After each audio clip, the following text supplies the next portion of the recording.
तो हम लोग पहला चैप्टर जो फोर्स है हमने लाइट कंप्लीट कर लिया है ना, तो आज हम लोग फोर्स कर लेते हैं। बस हमारे पास 2 चैप्टर इसके बाद बचेंगे, वर्क, एनर्जी, पावर और मशीन। ठीक है, साउंड का थोड़ा सा पोर्शन आ रहा है तो वो भी हम साथ में ही करा देंगे, दोनों में से मशीन के साथ करा देंगे। ठीक है, चलिए बताइए क्या आंसर होगा इसमें। कह रहा है the gate of a building is 3 metre broad, it can be open by applying 100 newton force at the middle of the gate, calculate the least force required to open this gate. तो least force क्या होगा, एक building का gate है, ठीक है, try करिए आप लोग, और जिसकी विड्थ है 3 मीटर, ठीक है, 50 न्यूटन, एक आंसर आया 50 न्यूटन।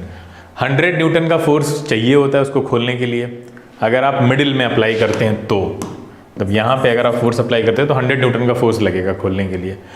तो अब आपको पता है कि हिंजेस आप जितना ज़्यादा डिस्टेंस रहेगा जहाँ पे आप फोर्स अप्लाई कर रहे हैं, वहाँ से हिंजेस के बीच का डिस्टेंस जितना ज़्यादा रहेगा उतना ही कम फोर्स अप्लाई करना पड़ेगा, है ना। ये तो पढ़ा है भाई, किसी चीज़ को टर्न कराना है तो अगर वो एक जगह से फिक्स है, तो अगर आप जो फिक्स पॉइंट है उसका, जो हिंज पॉइंट है जिसके अबाउट वो घूम रहा है ऐसे ऐसे, तो उससे जितना दूर फोर्स अप्लाई करेंगे उतना कम फोर्स आपको लगाना पड़ेगा।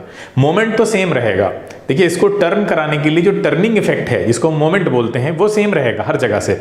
अब यहाँ पे आप बताइए, अगर आप यहाँ पे फोर्स अप्लाई कर रहे हैं 100 न्यूटन का, तो मोमेंट कैसे निकालते हैं हम भाई, force multiplied by perpendicular distance. अब परपेंडिकुलर डिस्टेंस पूरी तो 3 है, तो आधी कितनी होगी, मिडिल में अप्लाई कर रहे हैं ना आप, 1.5 हो जाएगी।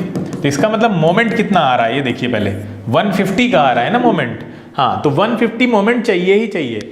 हाँ, अब क्या होगा, अगर आप थोड़ा दूर चले जाते हैं तो कम फोर्स में काम चल जाएगा, लेकिन क्या बढ़ जाएगा, कुछ बढ़ जाएगा ना भाई, मोमेंट को तो उतना ही रहना है, तो परपेंडिकुलर डिस्टेंस बढ़ जाएगी। हाँ बिल्कुल, तो अगर आप दूर जाते हैं, यहाँ से मान लीजिए अगर आप फोर्स लगाते हैं तो डिस्टेंस पूरी 3 लेनी पड़ेगी आपको।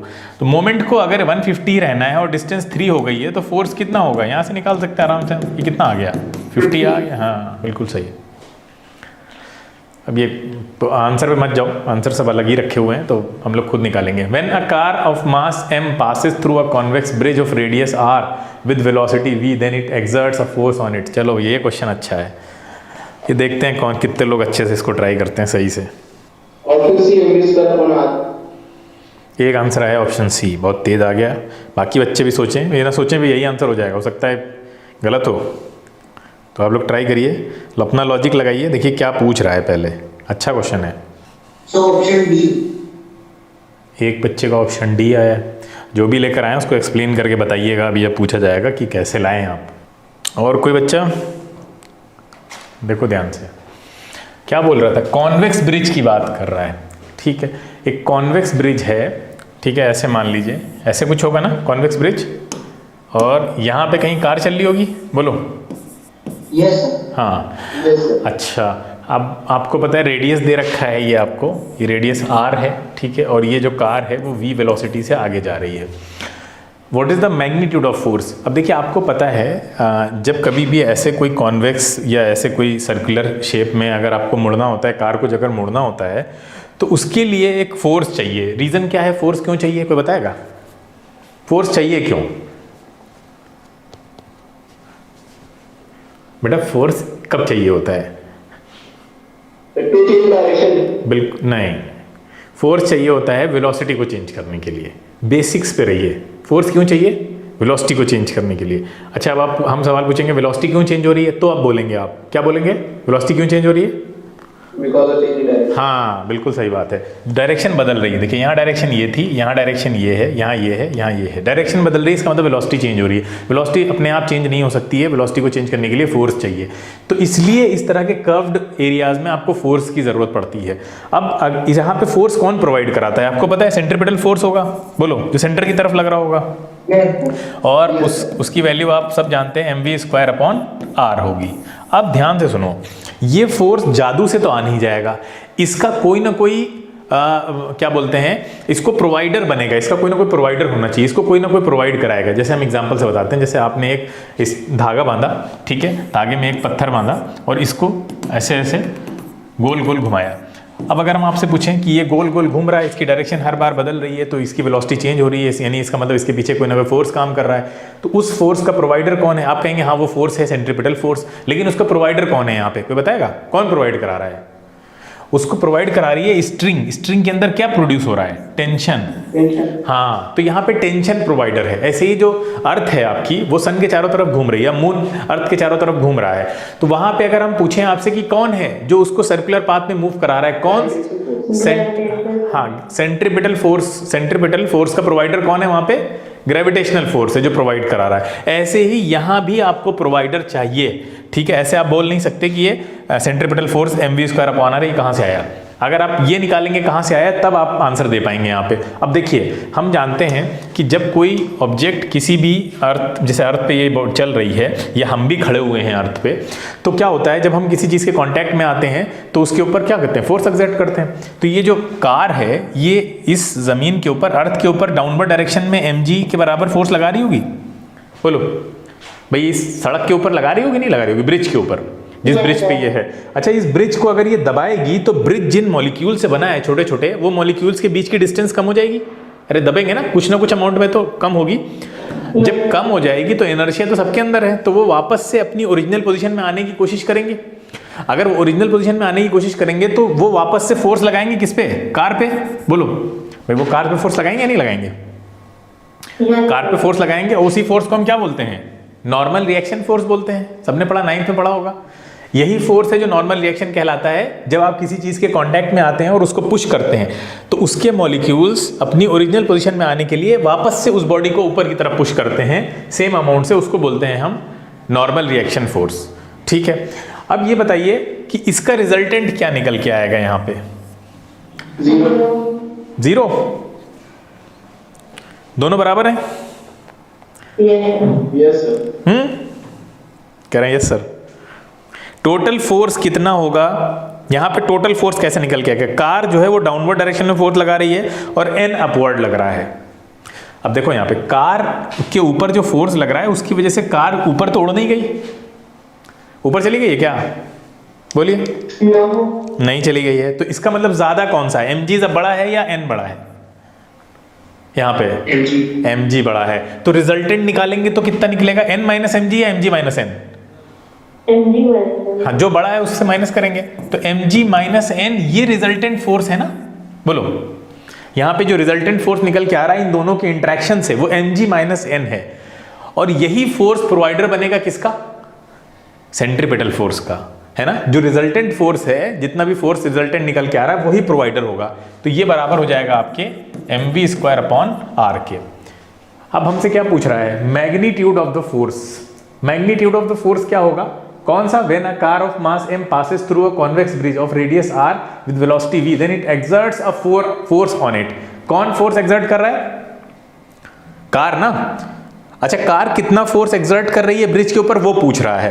कार ब्रिज के ऊपर जितना नॉर्मल रिएक्शन कार पे लग रहा है उतना ही एक्सर्ट कर रही है ना भाई। नॉर्मल रिएक्शन के बराबर लगा रहे थे, इसीलिए तो नॉर्मल रिएक्शन उसके ठीक बराबर लग रहा है। तो नॉर्मल रिएक्शन वाला जो फोर्स है एक्चुअली में वही वो फोर्स है जिस फोर्स से कार ब्रिज को नीचे दबा रही है। आप ये कह सकते हैं कि ब्रिज कार को ऊपर की तरफ पुश कर रहा है। तो n की वैल्यू यहां से क्या निकल के आ जाएगी?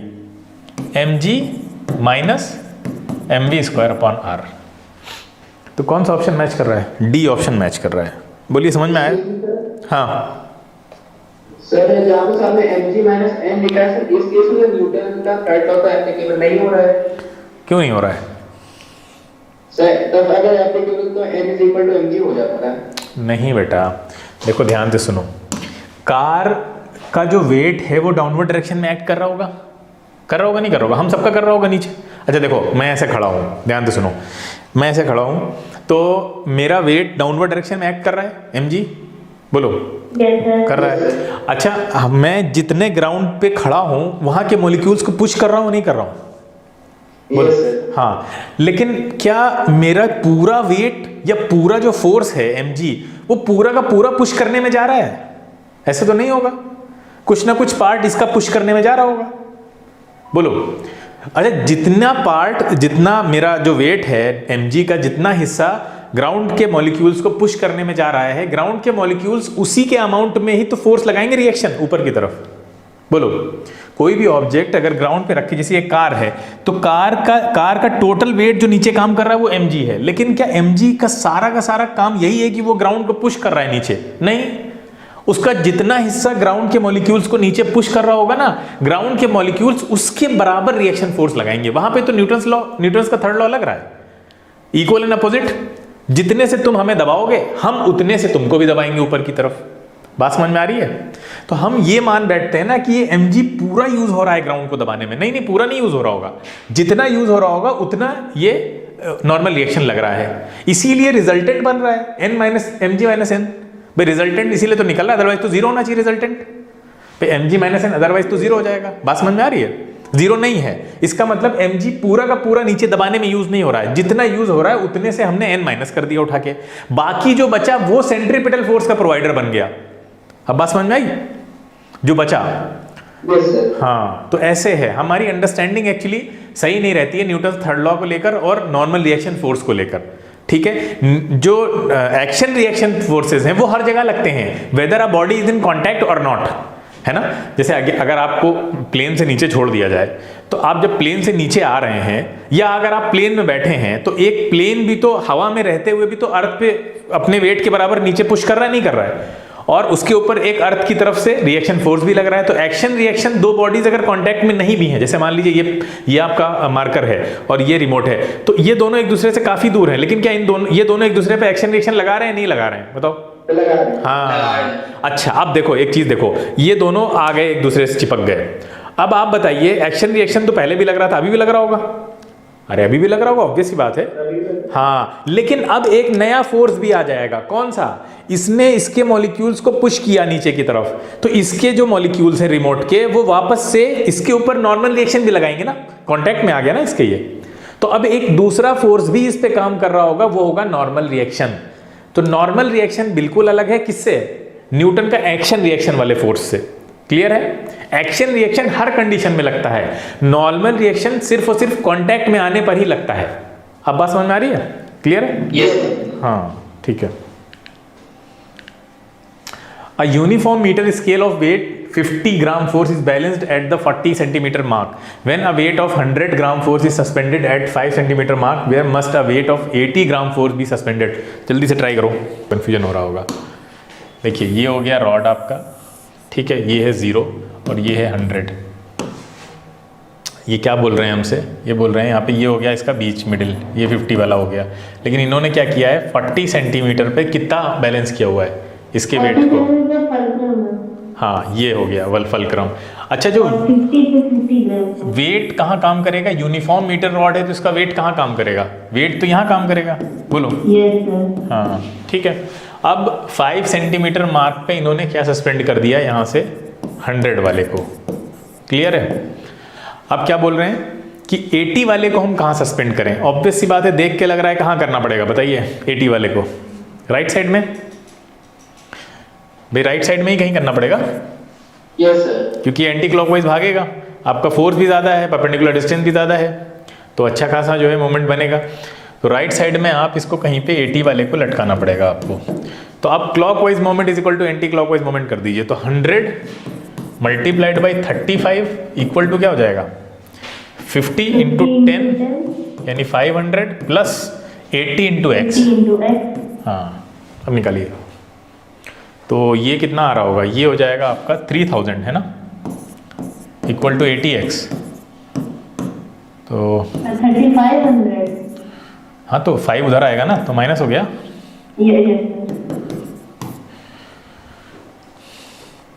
ठीक है, क्लियर है? तो आंसर कितना आ रहा है? क्या अब अभी आंसर मिल रहा है हम लोग को? अभी भी आंसर नहीं मिल रहा है हमें। 37.5 आ रहा है। 37.5। ये सर 37.5। तो ये पूछ कहाँ से रहे हैं? Where must a weight of 80 gram force be suspended. तो ये यहाँ से वैल्यू दे रखी है, ये भी ऐड कर दीजिए इधर का 40 प्लस करना है, इसमें ध्यान रखना भाई। ये 40 भी तो ऐड करोगे, ये वाला 40 भाई। ये जो x की वैल्यू आ रही है वो तो 40 से आ रही है ना सर। 37.5 40 में ऐड करें तो कितना आ रहा है? हाँ तो ठीक है, आंसर नहीं भी है कोई दिक्कत नहीं है, हमारा लॉजिक सही होना चाहिए, हमने जो किया है वो सही आना चाहिए आंसर। ऑप्शन मैच नहीं कर रहा है वो तो अलग चीज़ है भाई। ये जो x की वैल्यू आएगी वो ये आएगी कि 40 से कितना दूर रखा है, ये तो समझ में आ रहा है ना सबको। तो आपको 0 से वैल्यू बतानी पड़ेगी ना कि कितना दूर रखना पड़ रहा है यहाँ पे, तो उसमें तो 40 ऐड करना पड़ेगा आंसर में। इतना क्लियर है? ठीक है, आगे चलते हैं। A uniform meter scale balances horizontally on a knife edge placed at 55 centimeter mark। ठीक है, यूनिफॉर्म मीटर रॉड और क्या बोल रहे हैं, नाइफ एज को आपने रखा है 55 सेंटीमीटर पे, यानी फलक्रम कहाँ बना हुआ है, ये हो गया 50 और ये मान लीजिए पास में 55, तो ये मान लीजिए आपका ये फलक्रम बना हुआ है। When a mass of 25 gram is supported from one end। अब ये बताइए कि इसका जो वेट है वो तो 50 पे ही काम कर रहा होगा, यूनिफॉर्म मीटर रूल है। अच्छा, यूनिफॉर्म मीटर रूल है, अगर वेट यहाँ काम कर रहा है तो ये 25 ग्राम को कहाँ लगाया होगा? हाँ, राइट साइड में। तो कह रहे हैं draw the diagram, calculate the mass of the scale. ये तो हमें पता नहीं है, डब्ल्यू होगा मान लेते हैं, है ना।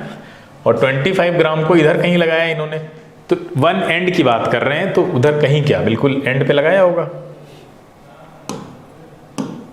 तो यहाँ पे लगा होगा। यस सर, 225 है। ठीक है, निकाल लीजिए, अब तो आसान हो गया। इस W के साथ आप लिखेंगे 5 इक्वल टू कितना हो जाएगा, 45 इंटू 25। तो ये W निकल आया, W निकल आया। ठीक है, next. A uniform meter scale is balanced at 20 centimeter mark when a weight of 100 gram force is suspended from one end। अच्छा, यूनिफॉर्म मीटर रूल है, ठीक है। क्या बोल रहे हैं, बैलेंस कर रहे हैं 20 सेंटीमीटर मार्क पे। 20 सेंटीमीटर मार्क पे बैलेंस करने का मतलब क्या है? ऑप्शन बी है। 20 सेंटीमीटर पे फलक्रम है क्या? Yes sir. ठीक है, तो when a weight of 100 gram food suspended from one and. अब आपको पता है यूनिफॉर्म है तो 50 पे वेट काम कर रहा होगा, तो ये 100 वाला कहाँ लगा होगा, 0 पे? यस सर, 0 पे। तो क्या बोल रहे हैं कि where must the weight be suspended, calculate the weight of the metre scale. Sir 66.66। तो ये कितना है, यहाँ से डिस्टेंस कितना ले रहे हैं आपको, ये हो जाएगा 2000, 20 इंटू 100 लेंगे, इक्वल टू ये कितना हो जाएगा, W इंटू ये कितना है 30। ये कैंसिल हो गया, 200/3 मतलब 66 एंड 1/3, यही होगा। Yes sir.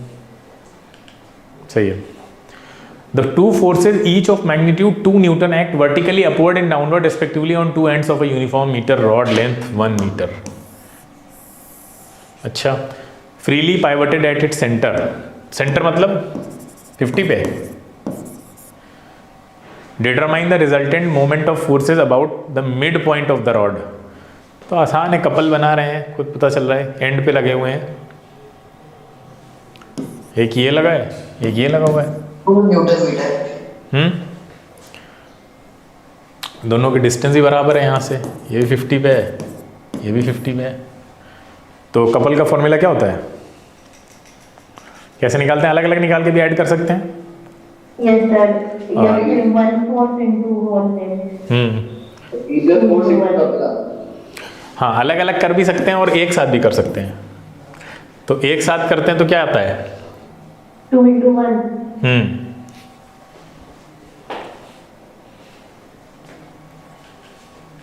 ठीक है। Calculate the length of the arm of couple if a force of 13 Newton produces a moment of couple of 14.3।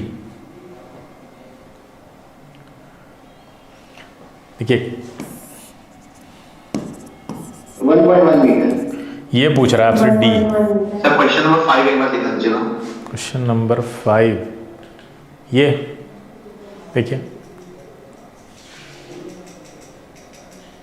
Yes sir, thank you. ये लीजिए,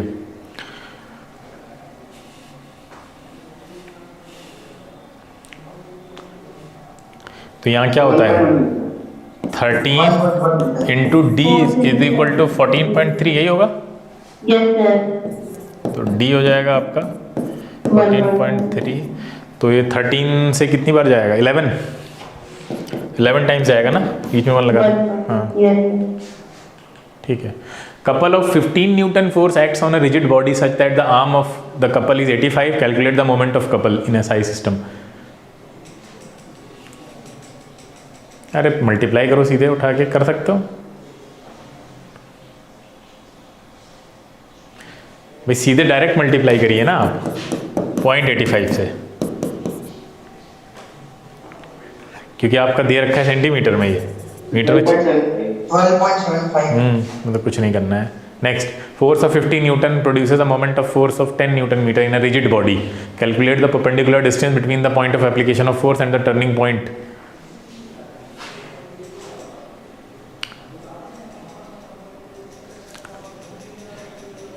फोर्टी 45 सेंटीमीटर क्या दे रखा है इन्होंने?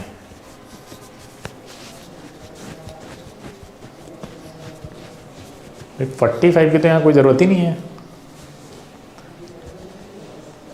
को साफ साफ दिख रहा है 10/50 कितना आएगा? 1/2 यानी 0.2 होना चाहिए आंसर। 0.2 आ रहा होगा इसमें आंसर। 45 तो मुझे लग रहा है ये तो ऐसे ही लिख दिया है। हाँ Yes, sir. ये the perpendicular distance between the point of application of force and turning point is 1.75. when a force of 80 Newton acts on a rigid body, calculate the moment of force. Direct multiply करिए, answer आ जाएगा। हाँ नहीं कुछ नहीं है, आसान है। D दी रहे, फोर्स दे रखा है इन्होंने, तो हो जाएगा। आगे चलते हैं। अब force of 50 dynes acts on rigid body such that the perpendicular distance between the fulcrum and the point of application of force is 75। ठीक है, calculate the moment of force. कितना? Option D 3750। हाँ डायरेक्ट मल्टीप्लाई यहाँ पे भी करिए, कुछ नहीं है क्वेश्चन में, कोई चैलेंजिंग क्वेश्चन नहीं है। Two particles of equal masses are revolving in circular paths of radii R1 R2 respectively with the same speed, the ratio of their centripetal forces. हाँ ये क्वेश्चन ठीक है, ये क्वेश्चन ठीक है, लेकिन हो जाएगा, करो ट्राई।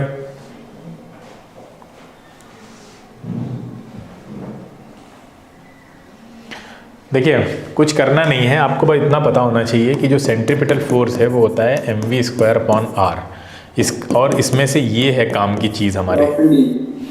ठीक है, बस आपको अगर ये पता है तो काम हो गया आपका।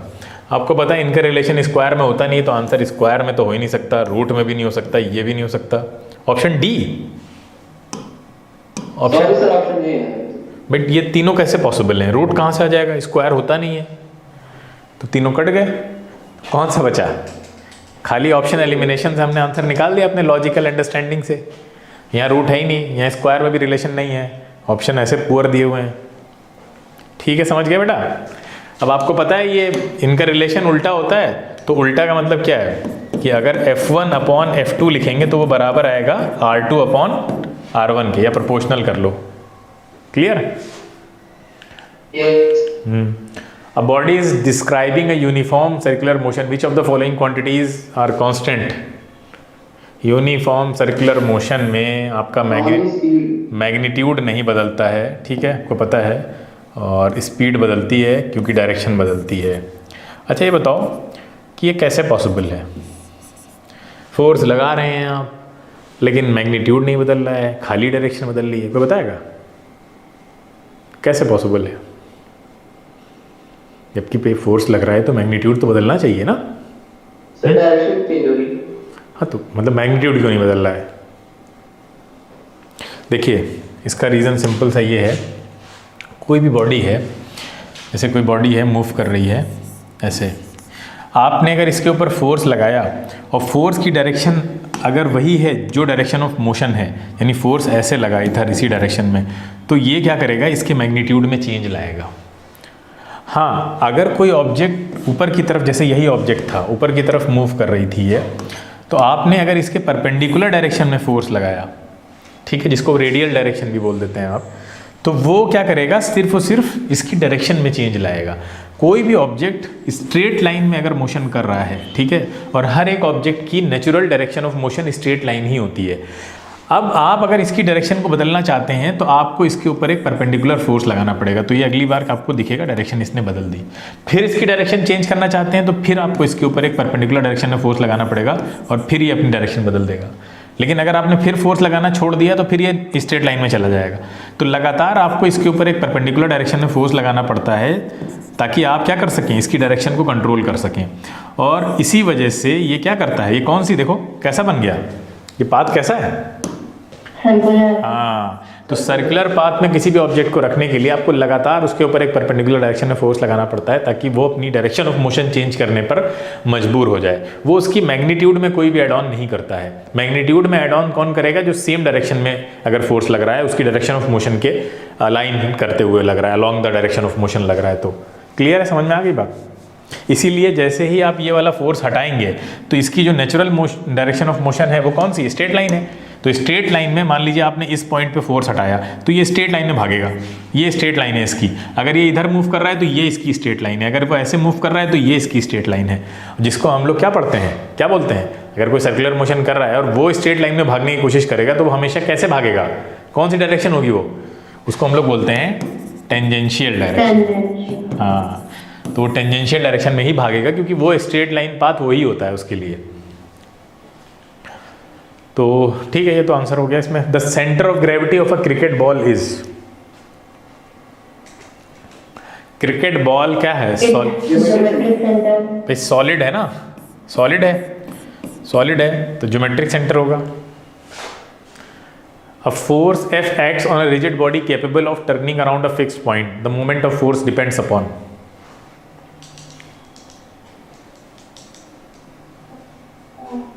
अरे बहुत आसान है।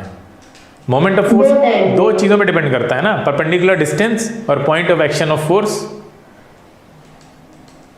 बताइए। ये तो आसान है, उसमें क्या दिक्कत है। A body is acted upon by two unequal and opposite forces along different lines of actions of force the body will have.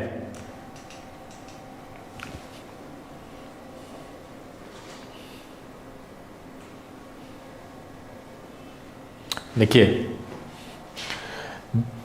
बहुत आसान है वैसे देखा जाए तो।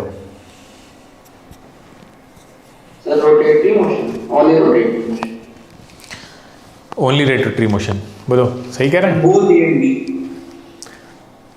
कह रहा है body is acted upon by two unequal opposite forces along different lines of action. देखो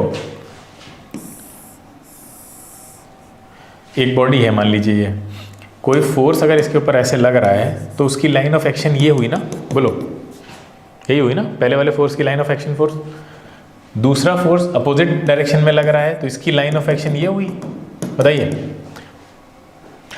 अगर ये बॉडी बीच में कहीं फिक्स है, फिक्स बोल रहा है, फिक्स है क्या, नहीं है, अगर ये फिक्स है बीच में तो ये रोटेट करेगी, कपल बन जाएगा ना ये, बोलो।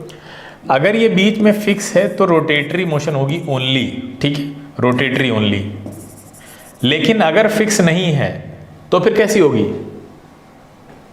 अरे फिक्स नहीं है तो ये रॉड भी आगे जाएगी ना, साथ में कौन सी और मोशन ऐड हो जाएगी, Translatory. हाँ ट्रांसलेशनल मोशन भी ऐड हो जाएगी। तो दोनों तरह से मोशन करेगा अगर फिक्स नहीं है तो, ट्रांसलेशनल भी होगा और रोटेशनल भी होगा। जैसे कि गाड़ी का टायर, तो गाड़ी का टायर क्या करता है, जब आप चला रहे होते हैं तो दोनों तरह की मोशन कर रहा होता है साइमल्टेनियसली, आगे भी जा रहा है और अपनी एक्सिस पे भी घूम रहा है।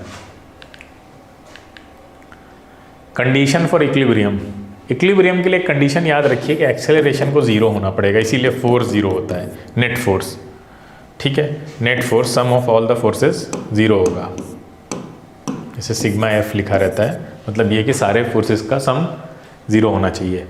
तो क्या होगा option, resultant of all the forces acting on the body be zero, the resultant of moments of all the forces acting on the body about the turning point should be zero. तो दोनों ही answer सही हैं, ठीक है, ये linear के लिए सही है और ये रोटेशनल इक्विलिब्रियम के लिए सही है। From the given figure calculate moment of force about P के अबाउट और क्यू के अबाउट, क्या होगा,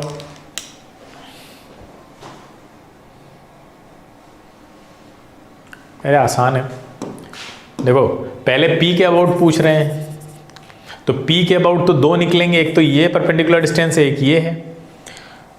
तो पहला का कितना निकलेगा पी के अबाउट? भाई 25 का फोर्स लग रहा है, ये इधर ले जाने की कोशिश करेगा। 25 इंटू ये कितना आ रहा है? 12.5 आ रहा है। 25 मल्टीप्लाइड बाई 12.5, हाँ ठीक है, तो 12.5 हो गया। ये क्लॉकवाइज डायरेक्शन में है, ठीक है, CW। अच्छा इधर निकालते हैं ये वाला, तो ये वाला किधर ले जाना? ये भी क्लॉकवाइज होगा, बोलो भाई क्लॉकवाइज ही तो होगा, ये भी क्लॉकवाइज है, लेकिन इसकी डिस्टेंस कितनी है? 0.2 पूरा है, 0.0 निकाल दिया आपने, कितना बचा? 0.15 बचा ना। तो 0.15 को इस बार मल्टीप्लाई कराइए 25 से। वैसे आप पूरा एक साथ भी निकाल सकते थे, 25 को डायरेक्ट मल्टीप्लाई कराओ 0.2 से, कितना आ रहा है? 5 आ रहा है ना। तो 5 इसको किधर ले जाएगा? क्लॉकवाइज में। तो 5 newton metre clockwise direct couple बन रहा है ना, तो डायरेक्ट भी निकाल सकते थे, अलग अलग ना निकालते अगर हम। तो एक तो हो गया 5 न्यूटन मीटर क्लॉकवाइज, ये तो हो गया पॉइंट P के अबाउट, ये कपल बन के रोटेट कराएगा इसको। अच्छा Q के अबाउट क्या होगा? Q के अबाउट कौन काम करेगा? Q के अबाउट ये वाला तो जीरो हो जाएगा क्योंकि इसकी परपेंडिकुलर डिस्टेंस तो है ही नहीं कुछ। ये तो सिर्फ ये वाला काम करेगा क्लॉकवाइज वाला। भाई ये वाला तो जीरो हो गया इधर से जो चल रहा था। तो ये कितना बनेगा? ये भी सेम होगा क्योंकि Q पे फोर्स तो 25 ही है और डिस्टेंस कितनी है? 0.2, जो कि पहले वाला कपल बना के दे रहा था। तो दोनों ही 5 न्यूटन मीटर क्लॉकवाइज हो गए। समझ में आया? सेम आ रहे हैं दोनों। तो आंसर C हो जाएगा यहाँ पे। चलिए ये बताइए, अब प्रैक्टिस हो गया सर। अब particle of mass m, particle है ये, ठीक है, particle of mass m is executing a uniform circular motion on a path of radius r. If p is the magnitude of its linear momentum, then what is the radial force acting on the particle?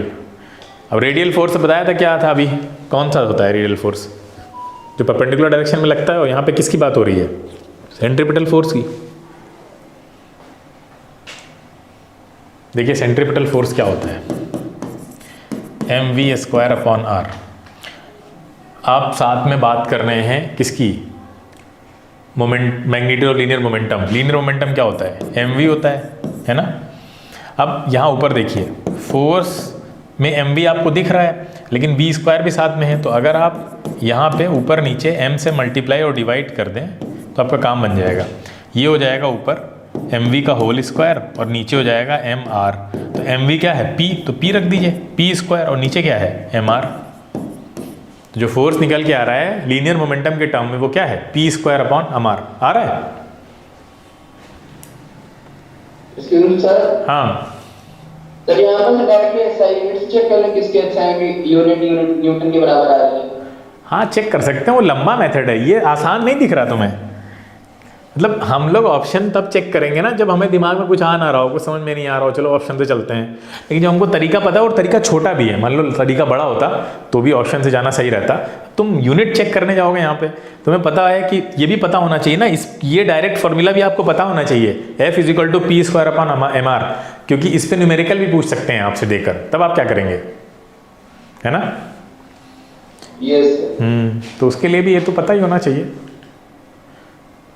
चलो भाई ये question करके बता दो। सी saw है 8 metre long. चलिए ये question खुद करिएगा, इसका स्क्रीनशॉट ले लीजिए, ठीक है आप लोग। इसका आंसर मैं नहीं बता रहा हूँ, स्क्रीनशॉट ले लो इसका, करके बताना क्या आएगा, भेजना मुझे क्या आंसर होगा इसका।